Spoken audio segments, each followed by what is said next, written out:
इंशाल्लाह खालिस्तान भी बनेगा और हिंदुस्तान के मजीद टुकड़े भी होंगे और तारीख में मोदी को भारत का कातिल करार दिया जाएगा। हाँ। पाकिस्तान जो है ना, हाँ। पाकिस्तान अल्लाह के फजल करम से अपना दिफा कर सकता है, अल्हम्दुलिल्लाह। ठीक है। पाकिस्तान एक एटमी ताकत है और पाकिस्तान की जो जितनी भी टेक्नोलॉजी है ना, वो चीन की है, तुर्की की, हाँ जी। पाकिस्तान की इंडिजिनस है। वही जो आदि है, वही जो अनंत है।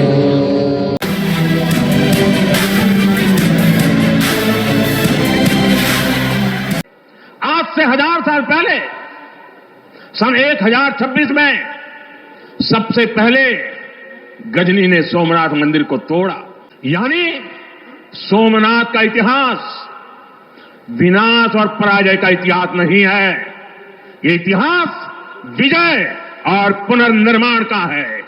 जो सोमनाथ था, ये बेसिकली जो वेस्टर्न इंडिया की जो वेल्थ एंड सॉवरेनिटी है, ये उसकी भी एक वो जिसे कहते हैं ना पावर यहाँ पे थी। सोमनाथ मंदिर का स्वाभिमान पर्व जो है उसकी इंपॉर्टेंस क्या है, और जब वो इंपॉर्टेंस एक प्राइम मिनिस्टर बता रहा है और क्रोनोलॉजी में बड़ी सही और क्लियर वर्ड्स में बता रहा है कि 1026 के अंदर गजनी ने उस टेंपल के ऊपर अटैक किया, भाई अगर सच है तो है, मैं क्या करूं। जारी बात है कि जो मुसलमानों ने किया वो इम्पोर्टेंट है, क्योंकि 1026 में गजनी ने अटैक किया।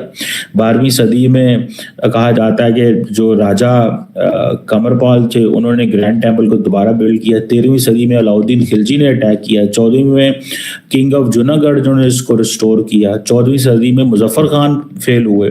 15वीं सदी में सुल्तान अहमद शाह जो है उसका जो ग्रैंड सन है वो नहीं कर सका इसको। औरंगजेब ने भी इसको कहते हैं वहां पे गया। आपको कही है कि 8 सितंबर 1965 को मैंने किया था सोमनाथ मंदिर। जी हाँ, ये दबारका पे वाकया है। क्या बात। और ये फितना उल खवारिज हिंद, ये नमक हराम, ये अफगानी फितना, यानी हमने अपनी मिजाजों के नाम इनके नाम पे रखे और ये नमक हराम ये गाय के पुजारियों के साथ मोदी के साथ खड़े हो गए।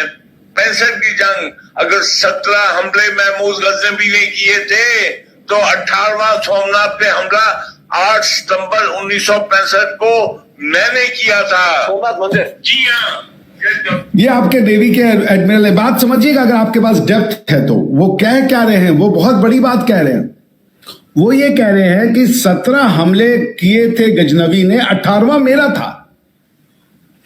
ये बात हम आपको बार बार सुनाते हैं। आप जो हमारे ऊपर अटैक कर रहे हैं ये 1947 से नहीं कर रहे हैं, समझिए उसकी बात को।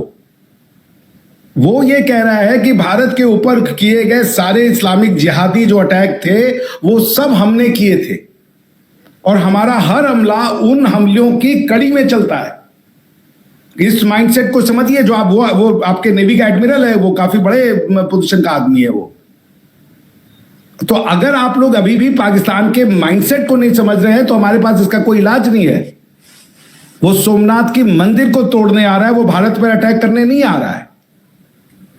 और इसलिए मैं बार बार कहता हूं, हमने मस्जिदों को तोड़ने की लड़ाई नहीं लड़ी है, लेकिन पिछले 1000 साल से ऐसे लोगों को कुचल के रख दिया गया और आने वाले 1000 साल आपके यहाँ पे लोग कहते हैं हम 1000 साल लड़ाई लड़ेंगे। हम 1000 साल से लड़ रहे हैं। ये खुद ही बोला इसने कि 17 हमले हुए थे, 18वां मैंने किया था, 20वां भी होगा ना, हम लड़ते रहेंगे।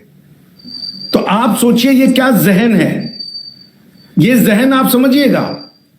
आपके यहां पे जंगे बदर से शुरू करता है आपका ISPR का आदमी, वो कहता है जंगे बदर से ये लड़ाइयां चल रही हैं। मोदी साहब की टोटल सियासत परफॉर्मेंस बेस्ड नहीं है।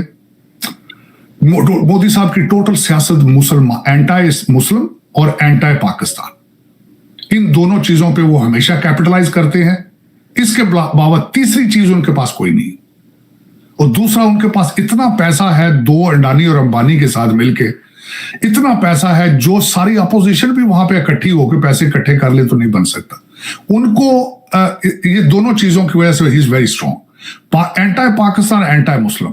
मोदी साहब ने बड़ी ट्राई की थी, ये समझते थे कि Donald Trump is against anti Muslims as well, तो शायद इनकी पॉलिसी पाकिस्तान के साथ कभी नहीं एडजस्ट हो पाएगा Donald Trump, but he was wrong. He was wrong.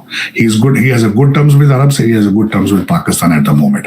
और जिस तरीके से अगले दिन उन्होंने 500% लगा दिए टैक्स जो रशिया से तेल लेंगे, और इस वक्त सबसे बड़ी बात यह है चीमा साहब, अमेरिका में और दुनिया अब इन पर ट्रस्ट ही नहीं करती, ट्रस्ट ही नहीं करती। इन्होंने हर चीज फेक प्रोपेगेंडा बना बना के, फेक जंगें लड़ लड़ के, फेक इकॉनमी, फेक जमहूरियत, फेक कर करके इन पे लोग ट्रस्ट ही नहीं करते।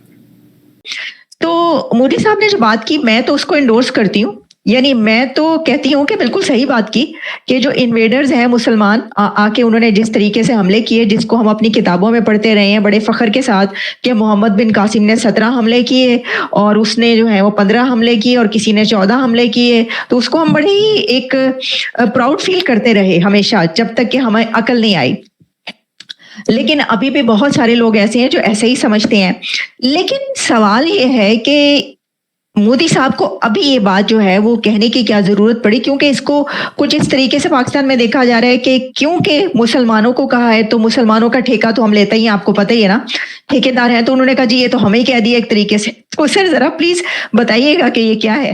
सबसे बड़ी बात है कि I am very happy with you कि आपने वो पॉइंट्स पकड़े हैं जो रिप्रेजेंट करता है कि पाकिस्तान की आवाम में आप जैसे लोग हैं जो पढ़े लिखे हैं और लकीर के फकीर नहीं है। They are catching the words correctly. You have caught it so well, but at the same time मैं आप उस पूरे के पूरे को फिर से एक बार सुनिए।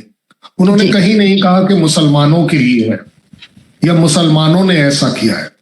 उन्होंने क्या कहा है? उन्होंने बड़ी अच्छी सी वर्ड इस्तेमाल करे, मजहबी आतंक, मजहबी रिलीजियस आतंक। He has not used the word Muslim fanatism, Muslim आतंक, Muslim that. No, he is not. He has been very responsible. Let me tell you one thing. Yes, उसका मतलब कुछ भी निकाला जा सकता है, नेगेटिव भी निकाला जा सकता है। मैं आपको नेगेटिव आपके यहाँ निकालने वाले बहुत सारे लोग हैं, इसलिए मैं उसको मैं बताता ही नहीं। मैं आपको एक और नजरिया दे रहा हूं। उन्होंने कब बोला है, जो उसके आपका भी सवाल है कि अभी क्यों बोला है। हिंदुस्तान के हिंदुओं के पर्व में नहीं पार्टिसिपेट करेगा, नहीं बोलेगा, तो फिर बोलेगा कब? मैं ये नहीं कहता हूं कि हमारी politics is only religion driven, no, लेकिन religion is a big part. नमस्कार दोस्तों, very warm welcome to Bharat special report.